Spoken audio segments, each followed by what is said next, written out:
In Karnataka and Belgaum, what we have started is the only way now we can make our government understand that we know what has been going wrong. Letting them know that we know that the falsehood of the government and the departments, what they're doing. Letting every common, because all this while the information has been suppressed under a state chauvinism, language chauvinism, and our water. And when we say our water, we're taking water away from the forest actually, which gives us back the water. So making actually even the people who are demanding water, there are 4 or 5 talukas where the political strength of Karnataka lies. These are the people who are demanding, because actual issue is that they have a canal which goes, the canal has been damaged on one side and it is leaking. So this side, left of the canal, they are taking 2 or 3 crops, and the top of the canal, at the end of the canal, the water doesn't reach, they actually have a problem within themselves. But this solution which they are looking at is going to cause a further damage to them. So we are actually going to those areas and letting them know. I had my presentation in Dharwad twice. We engaged people from Bailhongal, which are supposed to be very violent people in that part. We engaged with them. Then we got to Bangalore. Bangalore, we made a presentation. There is an organization called Parisaraka Ke Now, which is a local Kannada thing. And we also had recently, the people came, we got them to Kankumbi and we showed them most of the activities from Karnataka, we got them. And we took them into this region and to tell them what it happens. And they actually stood in the basin and said that we will not allow diversion. So that kind of awareness we are trying to build up in Karnataka, northern part of it. We are going to each village. We are going to have small groups which go and talk and engage the people who are demanding the water. And actually, even Belgaum people doesn't know, because they say, okay, diversion, what happens? People are taking it very lightly. But the last, after we created that awareness for almost 6 months, and going to, say, Rotary Club, Belgaum Chamber of Commerce, Hotel Owners Association, farmer groups. Then we actually went and staged the first official protest in Belgaum, which was never possible. See, our group tried to do it in 2000. The group was victimized. They told them, we'll come into your house and kill you. Truckloads of people did come from the farming community. The Karnataka Electricity Board got behind the people. The people who were businessmen were haunted. Everybody who was in that group and who was active at that time was suppressed. And therefore, for a long time, this did not take up again. But now the time has come again that we have to do it. All the people have risen again. The moment we had the morcha, we had the threats and all the open threats on the TV channels that we will come and we will look at you in your own house. So that's the resistance which is going to be there. But what we have found now, that as we are educating more and more information is going to the people, this kind of a talk is reducing. They are ready to understand, they are ready to listen. So, but the pressure on the government has to be there from the people, irrespective of which political party ruling at that time. There has to be a pressure, and the people who make certain decisions at center must know that their political career also is dependent upon taking wrong decisions for. So people force, this is purely technical, that people, once they are educated, there will be a force that the people who make decisions, the departments which are involved, they will know that we have to be careful, because people are in the know of the situation. So the only thing I say, this is not a protest, this is not a thing, but this is something where you should take across all the 3 states. It should not happen in Karnataka, it must happen in Goa, it must happen. I'm holding a couple of things in Maharashtra, because Maharashtra also is affected. And this damage will not restrict to a small pocket of where we are looking at, but this fragmentation of this forest will be a major effect on the local ecology in the long run. So, like to your concern, we must take this to very common man to understand that this is the issue.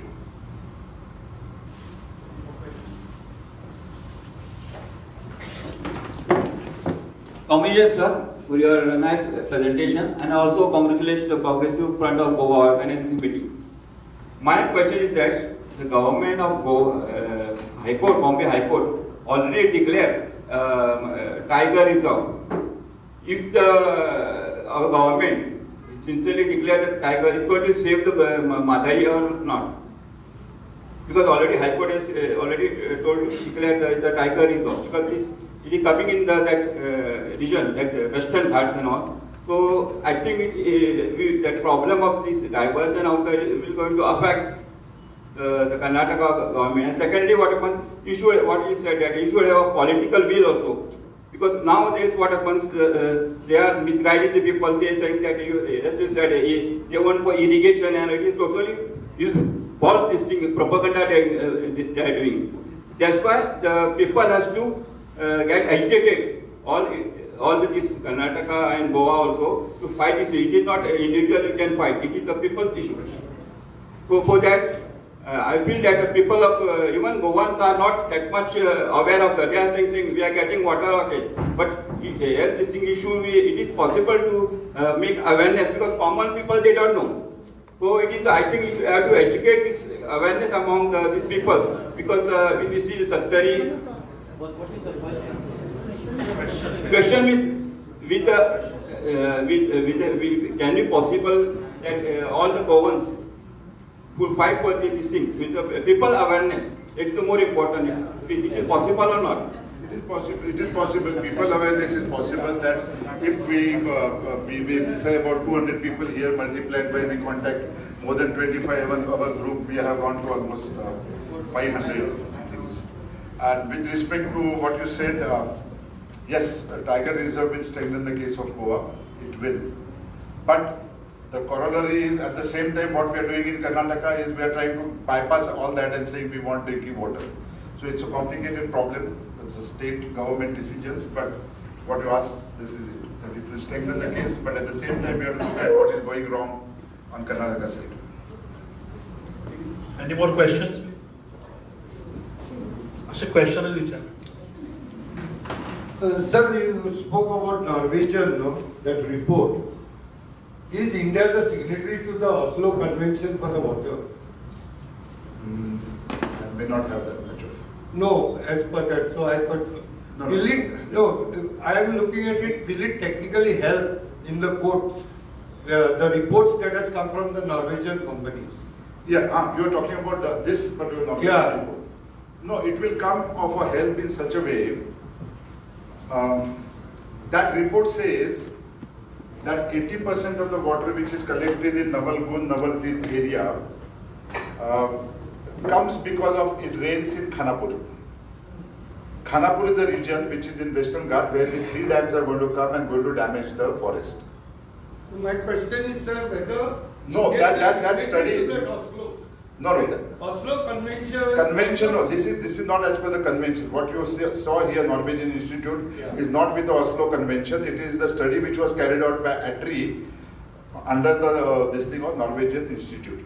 So it is not on the Oslo Convention. The only way we can use it, I don't know whether the courts will be. We have very senior lawyers, and they will be able to say what will happen in the court. But as far as people are concerned, to convince the people and also to support the case, that how Karnataka government is disguising the water usage, because that report gives a complete report as to how did the sugarcane plantation increase in last so many years and how much water they are consuming, where does the water come from. So if we have that as evidence, we can say that the water priority was misused. And only way by reversing say about 10 to 15% of that sugarcane plantation or stopping further sugarcane plantation, they can easily make 2 TMC. And that report will have the basis only up to that. How much of code, I may not. Yeah. Thank you. I have a question. This seems to be a good presentation. This seems to be a good presentation. Quite a good job. But has there been any effort to formally present it to the Chief Minister or relevant authorities in Goa? If not, is there a plan to do so? Yes. If we will have to get to them and they told, but I think most of the people, we presume they are not, but if anybody wants a presentation or wherever we would like to make this No, presentation. my question is, has this presentation gone to the CM? Finally, they are the people who are making the decisions for us. No, it has not gone.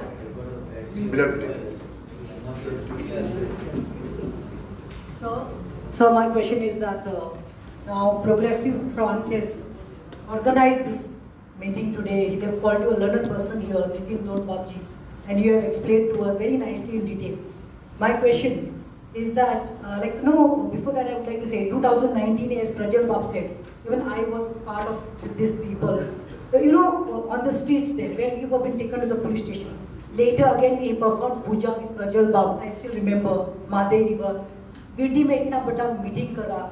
Everything we did, sir. Now my thing is like, you were telling about the Karnataka farmers and these people went, even tried to kill and all that. Karnataka is fighting for their people. Their government is fighting for their state. Their people are fighting for their state. Sir, I want to know now that our CM Pramod Sawant, how do we convince him to fight for the people, for Goa and for Mhadei? Convince kaisa karna hai? How we should convince Pramod Sawant, the CM of Goa? With time.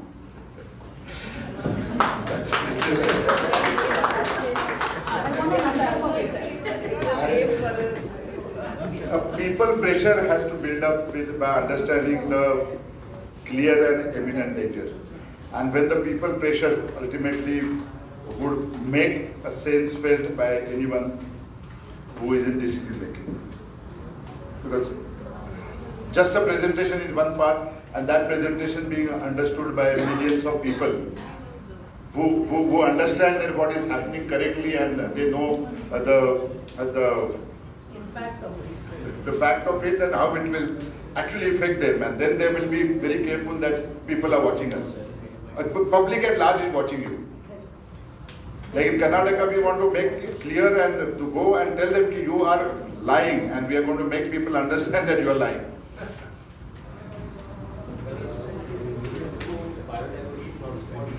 Any more questions? Yeah. This is a biodiversity hotspot. I have a question.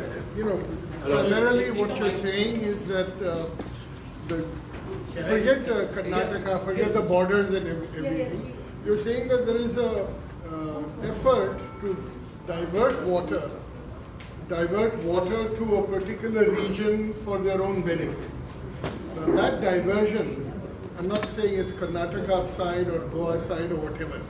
Again, that diversion is going to affect the biodiversity of this whole region in terms of final effect of getting desertification, as you say, is going to happen. You have put up very colorful slides of what can happen. How quantified is it? Has it been verified? I mean, what do you have to substantiate that claim?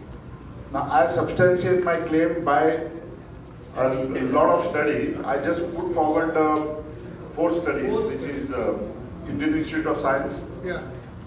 Then you have ATRI and IIT Mumbai. So, do all of them validate whatever has been shown here? No, if you have to scientifically validate, it might take a long time and long data to do it with the ground truthing. What we have right now are the warnings which have been given by all these agencies. And this is what is going to happen. So it's still a hypothesis based on the one, whatever they think is going to happen. It's not factual or something that can happen. But you see, the idea is, I understand, not to be able to go up and say that this is what's going to happen, and it doesn't happen. I mean, it goes both ways, no? It is both ways. It is both ways, but same is the case with global warming. Who says I agree. So we have to go in a learned way that what all has been scientifically available to us to project what is going to happen. Like weather warning. Weather warning comes from a weather department. Whether you will say it will happen, rain or not, it's a different story. But you will decide whether you will go out of the house or not. Depends upon the weather warning. But it is scientifically and the basis of what? So, my point being. Can you please ask the question? So that Yeah, my point being that to be able to make these claims, you should first of all come up with certain valid statements from these institutes. That is what. That is what this, see, as an institute, it is how you already have a formula, A plus B is equal to A. You have, so you know that formula, this is what is going to happen. Nobody is going to say specifically that you have a dam here and this is what will happen. To make that kind of a study, ground truthing and having that data. Right now, everything what is being decided, diversion of water has got no data. So basically, I think he has already answered the question. So please let others ask the question. Dr. Dhond, welcome to the land of Feni, Konkani, where Amar Akbar, Amrinder, Anthony live in harmony. There's this famous saying, never appeal to mercy, always appeal to self-interest. You have made a case strong enough to appeal to the self-interest of the dispensation, just like Palestine is. But why is the dispensation not listening? Is it electoral gain, and is Goa's interest dispensable vis-a-vis Karnataka? So, we are all going to lose in the bargain. Karnataka is the one also going to lose along with this. So we have to make us learned, this we are, but other people learned, and we have to get back that dispensation, what you are saying, the people will understand if we do this wrongly, we will not be looked upon as the good leaders, or we will not be looked upon as the good administrators when we have this data and we still go ahead. This is because the whole riding or whatever is happening today is on the basis of a crying baby gets more water or milk. In this case, crying Karnataka is getting more water because they come in a trucks and they do all this sort of thing. It is reduced now. Whatever. So it's all ultimately going to be whoever is crying and wherever there is a benefit. So judiciary it should not happen. Politics it will happen, but if ultimately it has to go and we have to choose our good leader, then we'll have to look at who actually is looking at the interest of not only Goan per se or not only Karnataka, a region, the interest of the region. And there when the pressure comes back on them, that is what I feel. People know what I'm doing. When they vote, they will look at what I did for this, because this should be a main issue other than any other issues right now for all this region. I'm Zarina, and I have a very simple question. When are we going to stop telling lies? It's a general to introspect for all of us over here.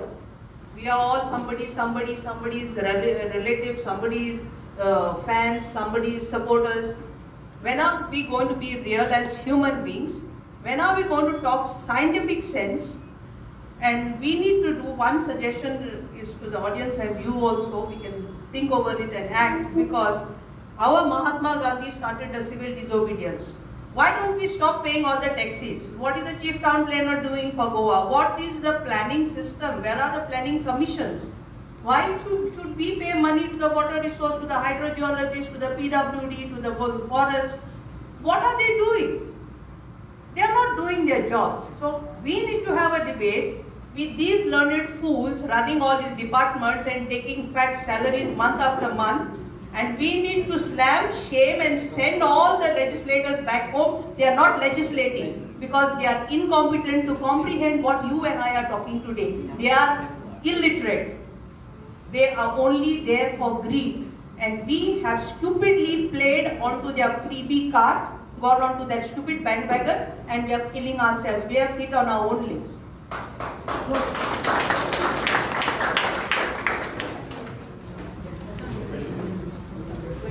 Question is, the chief town planners of all these states, we have to go and throttle them like an Yeah, we have to collectively do it. Yes. Thank you so much for your wonderful presentation. I think I've learned a lot today. One question I have is that, have you thought about a solution that can help both Goa and Karnataka get what they want? Yes. First, we have to think that damaging Western Ghats and turning water, diverting water from one river to another river should not be our first resort. It could be a last resort, or it should never be a resort. And if you look at it that way, see what happens when you are playing to the public. Immediately what you can show is what public appreciate. They are going to get water from Goa to me in Bailongal. But if you tell these people in Bailongal that you should have been digging lakes and you should be preserving water and you should be changing your cultivation pattern and we should not allow more sugar factories and distilleries to come, is not an easily palatable thing to be which a politician can tell the public, or the public will accept it. But if we once decide that this is not a solution, what we are looking at diversion, then there are many. In this case, there is a Benihara Nala, I don't have that presentation, there is a Benihara Nala which flows north of, the south of Hubli Dharwad and it joins the Malaprabha river. This year, just with the beginning of monsoon, they had floods because this Nala started overflowing. If they just do catchment and stop, one thing, they will stop the floods which are occurring down into the Krishna river. And they could have a reserve water which is much more than they can get out of one diversion like this. It is there. Desilting. Desilting. The dam, I already said, is already desilted. Now, 40% of silting, and the silting has taken place because you have damaged the forest on the basin. Now, once the moment you damage the forest onto the basin of the river, from where the water is coming down, you are getting the mud coming into the dam. The dams, all dams are ultimately going to, people have to understand the hydro irrigation, what we are looking at is not a permanent solution because silting. But this silting in this dam has accelerated because entire catchment and this thing which comes in Khanapur Taluka has been deforested. We have removed biodiverse forest and we have planted acacia, eucalyptus for the paper factories. Now that has caused the silting. Now why they don't have water after the monsoon stops? Because all this forest which has been damaged in the basin of Malaprabha and replaced by this eucalyptus, and eucalyptus doesn't, a biodiverse forest will hold the water into them like a sponge and keep releasing and make the river perennial. I have been living on Malaprabha bank for last 30 years. The river was flowing. Today the river doesn't flow. River doesn't flow only because the forest has been damaged and the forest doesn't release the water after the monsoon. So if a positive thinking of replacing this forest or the bank of a river with biodiverse forest will give you more water. Blocking Benihalda will give more water. You changing cropping pattern or stopping more sugarcane factories to come up. These are possible solutions to the problem. But then if a politician wants to have a sugarcane factory, the politician simply when the racket happened, she came and said, I run my sugar factory on the borewells. The borewells are in the basin of Malaprabha. Now aquifer is the one which creates a river. It's like killing the river as a fighter. No, Druna Hatya, that lady, she was a lady, so I was saying, Druna Hatya of a river.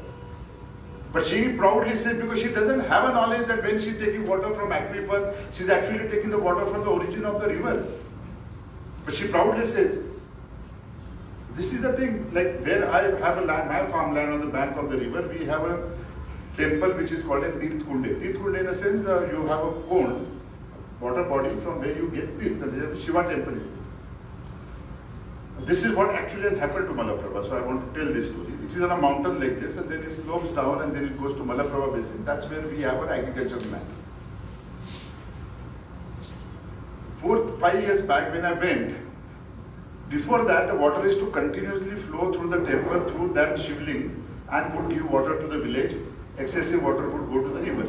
And we have still had the reverence. And so I asked him what happened. He said, no, okay, it lasts so many days now, it doesn't come. He said, the moment water stops. So when we went to study on top, people have bought plots. Now this land is not very cheap there. It is expensive. Everybody must have spent more than 1.5 crore, 2 crores to take that 5-6 acres of land. The first thing they did was they put a borewell. Okay, borewell you want to grow orchard, all right, but then you start planting sugarcane. Now they have stolen the water from God himself. There is no more tirth in the temple. Now, not growing sugarcane and not puncturing this aquifer is a solution. You should have a ban on further cropping of sugarcane in that region. So there are many solutions which are viable and possible solutions. But if you look at a simple quick fix solution which is going to damage everything, we have to get rid of that, it should be out of mind that this is not a solution, and then we start looking at all other solutions. There are many solutions. Like I said, Shivaji Kagnikar, north of Karnataka, north of Belgaum, in that area there was no water. But this one man, he is with our movement, Shivaji Kagnikar, but he is now named as a Goan agent. He's been given Kannada, he's been decorated as a Kannada. This is Karnataka's agriculture icon. But he's the one who created water. Now they have a lot of water, but he made one thing, that I will give you water. Your village has now got water, but you will not grow sugarcane. So that kind of activity, if the government takes it, if one man can do it. Our group was awarded by Karnataka government in 2014 for ecology. Today they look at us as we are anti-state.